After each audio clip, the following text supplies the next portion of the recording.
Hey, what's up, everybody? This is Charles. I want to welcome you guys to another episode of the Dreamerspro Show, where we cover everything from sports, hot topics, classic debates, entertainment, and where we give you guys a fresh perspective on things and how we see them. And in today's episode, we're talking about my man, Kwame Brown. The topic is Kwame Brown totally taking over sports media? So that's the topic I want to get into in today's video. But before we get into that, I want you guys to please make sure you go ahead and hit the like button, hit the subscribe button, and hit the notification bell to be notified whenever we drop our content. Also, make sure you go ahead and check out Dreamerspro Max, an online sports community, place where you can go and start basketball discussions, chat live during games. We'll be chatting live during these playoff games, so make sure you guys go and check that out.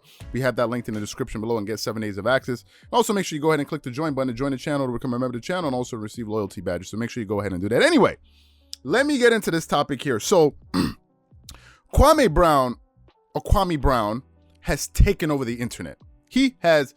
This guy has his foot on the internet's neck right now, Kwame Brown. We did a video about him 3 days ago, and when we did a video about him when he first came out to really break his silence. We did a video which did pretty well, and since then, this guy has just been, I mean, his rise is becoming meteoric right now. He's growing so fast.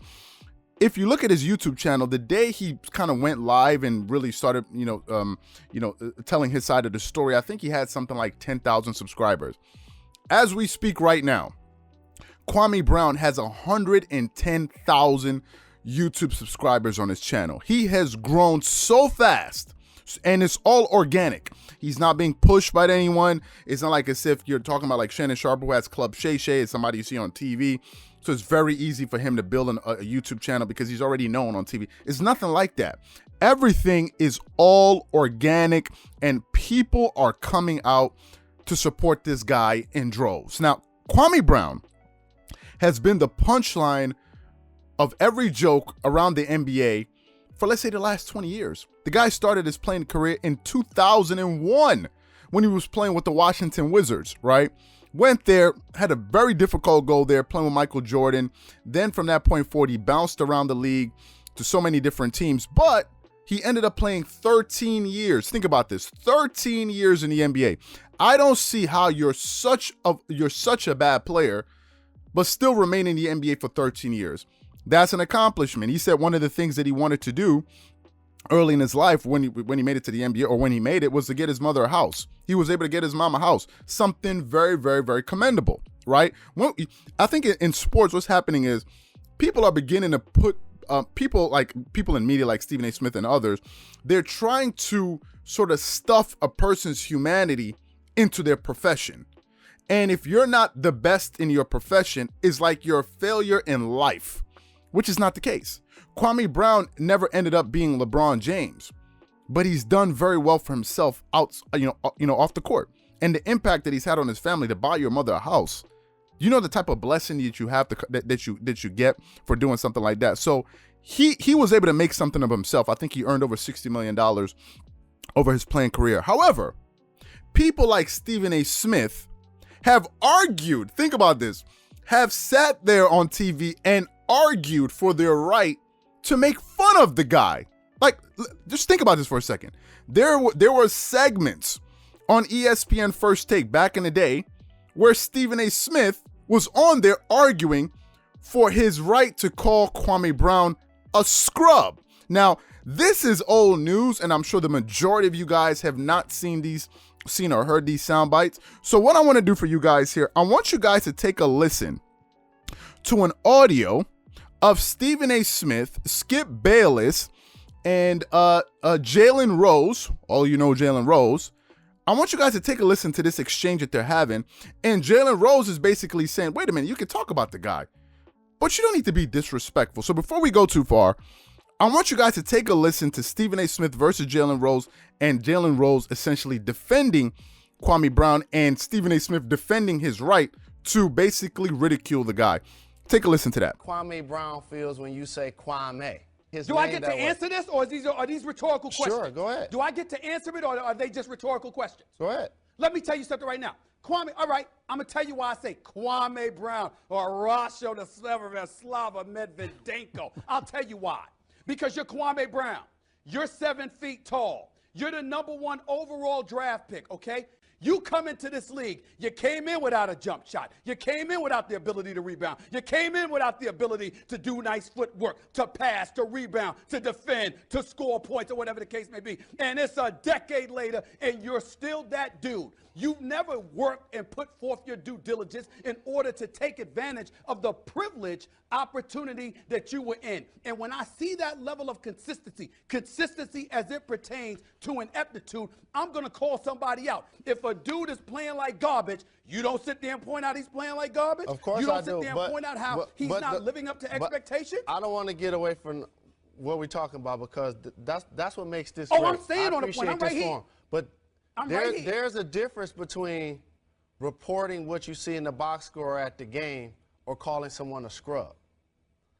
Like, if I make... But he is a scrub. Not if he's a scrub. And you know it. Kwame Brown may be a scrub compared to Shaquille O'Neal. And if he's able to maintain one of those jobs for 10 years, there's no way he can be a scrub. Relatively, he's a scrub. No, What? no, he What? can't be. Are you? Did you just say that with a straight face? Did you just say that with a straight face? Do you guys realize that somebody's paying him millions of dollars to play basketball? Unfortunately, they are. Jalen, answer my question. Why do you think the guy that's 10 through 15 on the bench is able to have a long career? Answer my question. He's got to have some Jalen, skill set. Skip, But I think they're Skip. saying Jalen relative to the other players. Stephen A. is not going to stop till you answer it. So go ahead, Stephen A. Hello, Jalen. Jalen Rose, star, All-American in high school, played in the finals, can ball. You trying to tell me that you don't know a scrub when you see a scrub? You trying to tell me that everybody in the NBA can play? Are you sitting there with a straight face and you're saying to me that everybody in the NBA can play? Who are we comparing them to? Who are we comparing them to? I'm just saying we're comparing them to the NBA. If you're going to compare Slava Medvedenko to Hakeem Olajuwon, he doesn't have a chance. You if should you're going to be compare ashamed of me to yourself. Magic Johnson, You should be ashamed of yourself, Jalen. That's ridiculous. But everybody has naysayers, Stephen A. And so what will my naysayers say? Hold on, he no, never no, no. won We're talking anything. fact. Hold on, What is he talking about? We're talking He's fact. no Magic Johnson. All right, He doesn't keep know talking. anything. Okay, Keep so talking. It works both ways. Okay, so we speaking fact. If you 7 feet tall, 270 pounds, you trying to tell me there is not some dudes in the NBA that's there strictly because of their size? What about you got Brian people that's being Scalabrine? utilized all day long that can't You play. think Brian Scalabrine That in the can't league play. because Did LA give up too much to get a guy who has been labeled soft? Is that a trick? Now, in that soundbite, you hear Stephen A. Smith vehemently saying, what you know he's a scrub. You're trying to say we can't call him a scrub, but you know he's a scrub. You've seen scrubs. Blah, blah, blah, blah, blah, blah, blah, blah. And Jalen Rose is saying, listen, we understand that he's not the best player in the world, but who are we comparing him to? If you're comparing him to the best players in basketball, Tracy McGrady and these guys at the time, obviously he's not the best. But he's a 17-year-old kid. He came into the NBA. He's learning the ropes. He didn't have the easiest path. But that doesn't mean you have to start calling him names. And in that soundbite, I don't know if you guys heard it, Skip Bayless was also defending his right to kind of ridicule these guys. And let me just say this, just to be balanced, because some people feel like we kind of omit Skip Bayless and all of that. Skip Bayless is guilty of this too. Skip Bayless is just as guilty of this as Stephen A. Smith. Skip Bayless was the one when the Miami Heat had Dwayne Wade, LeBron James, and Chris Bosh. Because Chris Bosh wasn't playing with aggression or whatever you want to call it, he was calling him Bosh Spice. Bosh Spice from the Spice Girls. You all remember the group, the Spice Girls? He was calling him Bosh Spice. And Chris Bosh took exception to that. He's like, wait a minute. You can critique the way I play. You can say I'm this and that, but now you're talking about my last name. I'm not the only one walking around with the last name Bosh. I have family members. I have my dad. I have my mom. I have my siblings. I have my relatives. You can't be attaching that kind of connotation to my last name. What's wrong with you? Why are you doing that? So Chris Bosh took exception to that, and Skip Bayless was up there saying, I remember this. No, it's because of the way you're playing. It's because of the way you're playing, this, that, and the other, and this is the reason why I feel like I should have the right to call you this. So Skip Bayless is also guilty of this too. But essentially what we're seeing here with the support that Kwame Brown is getting from the public, people are tired of these athletes or these people going up there being disrespected. They're tired of it. If you go and look at the comment section in these videos, what you'll see is people are saying it's good for him. It's time for him to stand up for himself. The guy has been beat upon for 20 years. What we're witnessing is somebody that has all of this pent-up aggression, somebody that never spoke out, that never defended himself, that finally just, it was the straw that broke the camel's back. He finally just said enough is enough, and now he's defending himself. Now, is he using an obscene amount of profanity? Obviously, yes, but I think Kwame Brown is not a media member. What he is a guy that's just expressing himself, and I believe what's going to happen is, as time goes on, he's going to begin to start refining his message, or begin to start to refine his message, something that he said. Once he begins to get a hang of this newfound fame or status that he has, he's going to be able to start to curtail his message and really package it in a much more straightforward way. You probably get a podcast or something like this. But it's proven to me that people want something else. People are tired of the clicks. They're tired of the biases. They're tired of the narratives. And people want something else. And they're proving that, listen, a guy can come out of there that's not being pushed by the machine, go out there and get an organic following and make a voice for himself.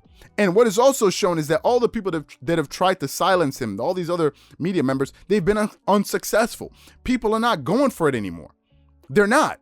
People are seeing through it, and Kwame Brown he's going to soon become one of the most powerful voices in independent sports media. I believe so. If he's able to kind of channel his energy and focus it in on a message and disseminate it in a way where a wide audience can now kind of ingest what he's saying. Because right now, I haven't seen anything like this, and to me, he's totally taken over sports media. So what I want to know from you guys is this. Do you think that Kwame Brown, do you think that people want more of a balance in sports media, or do you think that, listen, you've heard enough from this guy, time to go back to business as usual?